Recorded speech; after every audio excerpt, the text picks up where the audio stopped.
What's up, guys? Just out here at the range. We got something exciting to show you today. Now, this isn't going to be an in-depth type review of this rifle. It's kind of more first impressions, first thoughts. We haven't even had it scoped in yet. We just got it out here, and it's such a beauty. We thought we would go ahead and share it with you. So, without further ado, here is the Sig Virtus. What's up, YouTube? My name's HyperArtonus. I'm the owner of this rifle.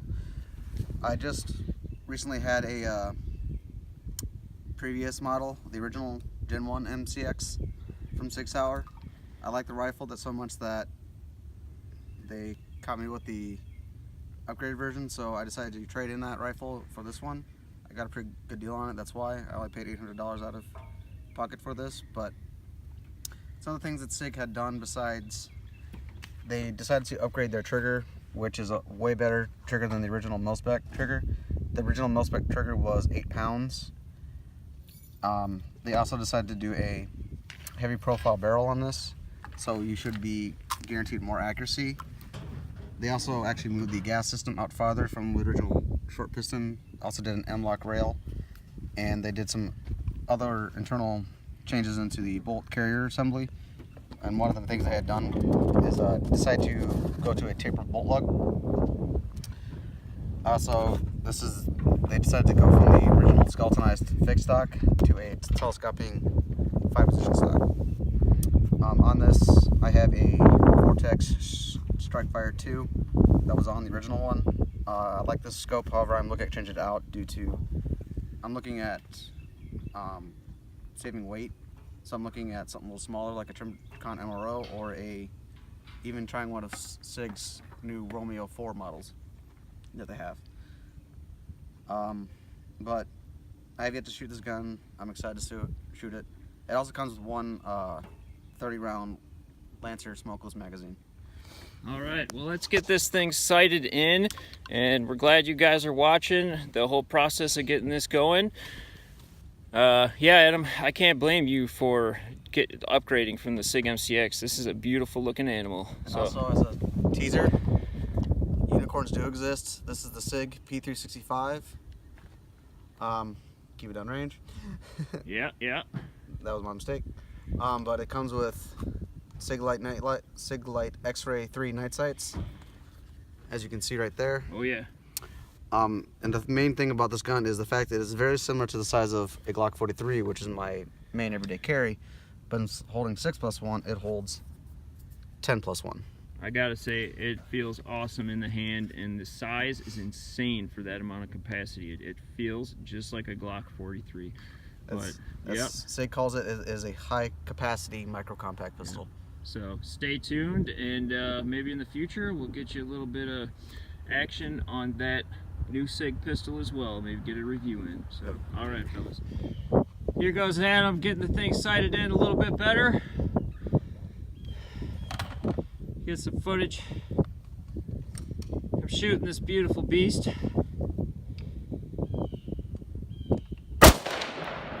Yeah.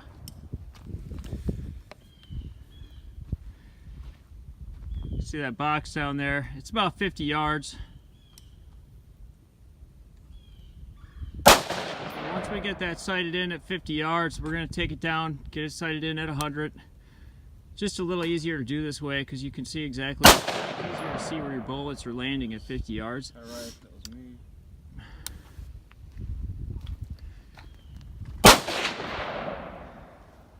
Because we don't have a magnified scope on that thing right now, so not a whole lot of magnification anyways. Go ahead. All right. Going for the headshots, baby. Oh yeah. Damn. Oh yeah. Dude, I am so impressed with how accurate this rifle is. Maybe we could show you later on the camera once we get this steel target back down here, but we're using a red dot with what, three times magnifier. Yeah, and Vortex. Man, like we're hitting groups with just basic range ammo. Like it looks like this from here. It actually might be sub MOA. Yeah. Or 1 MOA. We'll have to take a look when we go downrange. Yeah. So first impressions, as a first impressions video, I'm freaking stoked about this gun. It is really just looking sweet so far. So, all right. Hey, while we're at the range getting our first impressions on the Sig Virtus, might as well get some other AR15 action in. So here we go.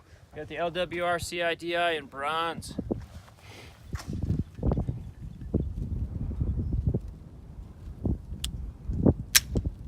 Oh, that's got a empty shell casing in it. Actually, no, that was a bad primer, I think. Huh? Look at that.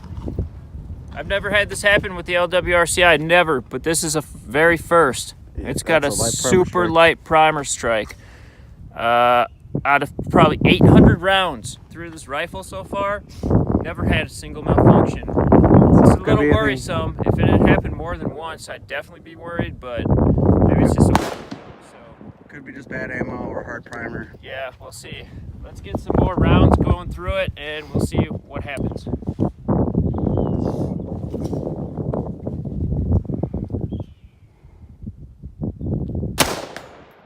Hear that steel? 100 yards, baby.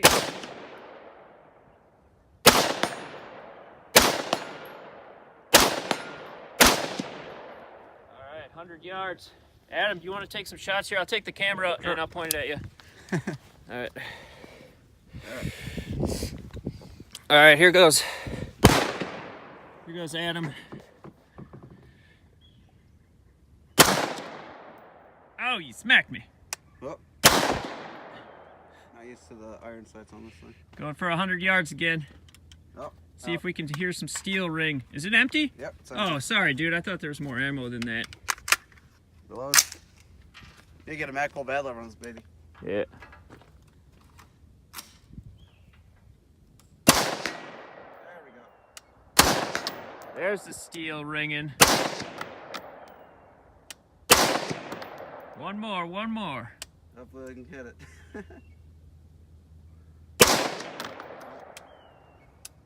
All right, good to go. Yep. All right, here goes Adam doing some 100 yards here. Sig Virtus. Oh yeah, steel.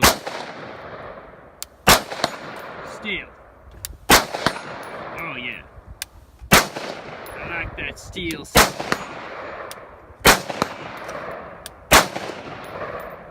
Yeah, I'm pulling the 35. There we go. Yeah, what do you think, Adam? I like it. It's a little heavier than the original MCX. Negative about it, but honestly, to the overall recoil impulse, to just how it shoots, it's much better than the original MCX. Yeah, that trigger's smooth too. What's up with that trigger? Is it? Sig decided to, I think a lot of people bitched about the original Multispec trigger. Mine was about 8 to 9 pounds, so it was a heavy pull, which had pulled off some of my shots when I was originally sighting in the original rifle. But this one they claim was about a 4.5 pound trigger. Yeah.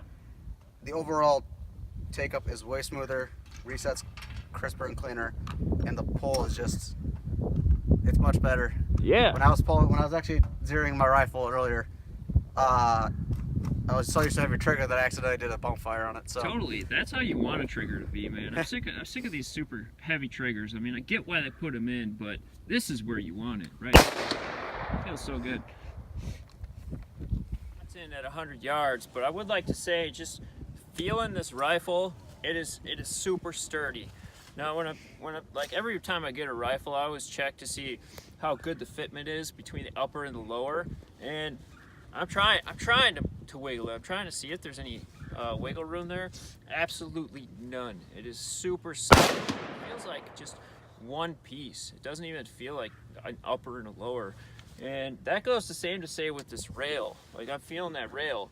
I'm feeling for even the slightest bit of movement, the slightest there's bit no of movement wobble. in that. I had, when I took that Yeah. rifle apart originally, it took a fair amount of force to get both the pins out and the rail off. Yeah. So it's a very rock solid platform. It feels like a tank, and there's no wiggles, jiggles, or anything like that to it.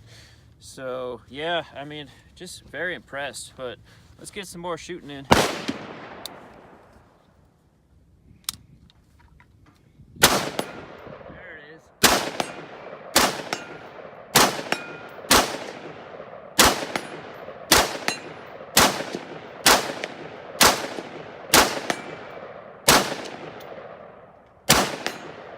Yo, baby, and it's locked back. Woo! All right, now we're gonna disassemble the rifle to show you some of the differences between the original and a standard AR-15. Also, kind of finish with this rifle. Like any other rifle, it opens up just like standard AR-15, and just to verify, it is empty. I mean, if you want to break it apart, you can use any standard 5.56 tip bullet. Push it on lower. It actually took a fair amount of force to show it, but that pin is stiff. As you can see, it's not that easy to pull out. And pull it off, your charging handle and bolt carrier assembly come out like any other rifle. This is what the main difference between these. As you can see, the operation is in from a standard AR-15 with a buffer tube, as the bolt carrier rides upon the rails in the upper receiver. It allows you a little more modularity. Set this down. Pull your charging handle. I can confess, Sig did not make your standard AR-15 bolt charging compatible with AR-15. So if you're looking for an aftermarket, you have to make sure you get one that's specifically MCX. And then right here's your Sig MCX hammer. The brake is very clean. It's got a slightly different contour than your standard AR-15, so the one I would recommend if you're gonna look to improve this would be a Geisley MCX. They are expensive, but the reviews I've seen, everything are very, very good. The only thing else I am gonna probably change out to it is I was attempting to put an ad lever on this gun. However, the way, as you can see with the upper receiver, there's not enough clearance to put one. I'm actually going to swap this out for a phase 5 extended bolt release, and because I like being able to run my bolt off with my finger. I had it set up on one of my other rifles. It's easier. It's easier for clearing and one-hand manipulations. And also to show you the fit and finish with this, to even pull apart the top receiver, it takes a fair amount of force to push into that receiver. Mm-hmm. As you can see, it's actually really tight right now, so yep, that'll do it. But there's also there's a small little plastic wedge right here. That's what helps retain a lot of that rigidity and that fit and finish of the rifle. Yeah, and then what's up with this guy? That looks like it's a polymer thing almost. Actually, I think it might be polymer. Yeah. But one cool thing about here is this, and it's really hard to see here, but right above the front pin is your actual M4 feed ramps. Those are actually replaceable. So instead of replacing upper receiver, you could just replace your M4 feed ramps. As you can see by looking inside, they're a little bit probably worn off now by polished, but it's tough because the shadows, but I think you could just barely get a small view of what he's talking about in there right now. But yeah, I can see that. Then also over here, if you've noticed, this part right here is replaceable. This is a steel insert versus aluminum. The rumor is that your camming action of your cam from your cam pin rubs around that and eats away at that. Yep. However, I feel like people have ran thousands of rounds through rifles, and I feel like that's a myth. Yeah. But I could be wrong. Might be a bit redundant, but still. Still, it's a feature that's there. It's nice. And obviously to put it back together, it's just like any other standard AR-15. Gotta find that. Oh, might help if I put the full handle in the right way. Okay.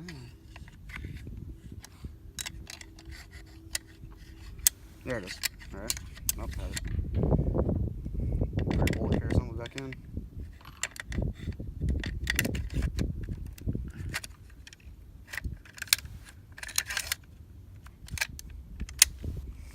Close her up.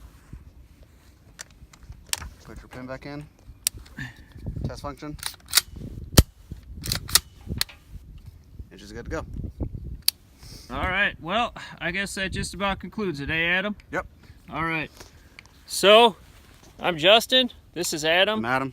My channel is Red Pilled Patriot. You can find on YouTube. He's HyperArtonus. HyperArtonus. We'll leave a description, a link to my channel below.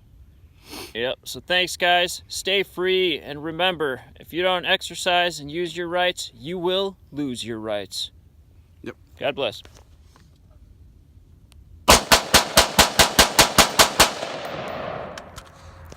Hey guys, just back home from the range, home sweet home. Just wanted to end the video with a few other things, kind of a recap on just a few little things I was thinking. So basically, if I had one bad thing to say about this rifle, like my one peeve about it, is definitely the additional weight. I just looked it up, and the weight on this rifle is 7.9 pounds. So it is a little front heavy. So keep that in mind if you're considering purchasing this rifle. Know what you want to use it for. The previous version, the MCX, is actually only 6 pounds. So that's like a 2-pound difference. But you obviously have added benefits there, like the newer barrel. It's not going to heat up as fast. It's going to retain its accuracy. This kind of stuff. So just know what you want before you're buying. And also the accuracy. Like, we spoke highly of the accuracy in the video, and I'm telling you, when we were tack driving that steel plate, it looked great. But I would still have to do more testing to know exactly sure how accurate this rifle is. I can't just say as of yet right now it's supremely accurate, but my feeling is it is a very accurate rifle for what it is. And hopefully in the future we can go ahead and get you some footage and get you some good groups out to 100 yards, and then you can check it out. And as far as that trigger, I like it. I mean, I would not change that trigger on that rifle at all. I don't think it's worth it. The trigger's great. I wouldn't change anything on the rifle except for, like I said, it's a bit front heavy. So you might maybe want a thinner barrel or something to trim the weight down, but that would be my only complaint thus far. I mean, this thing is pretty sweet, as you saw in the vid. So thanks for watching, and please give a like, subscription. If you got any comments, go ahead and add them. I'd be happy to answer any of your questions, even if they're bad or negative comments. I welcome all speech on my channel, as long as it's not you know, anything that has to do with violence or whatever towards people. I'm a free speech dude, so just say it. All right, bye.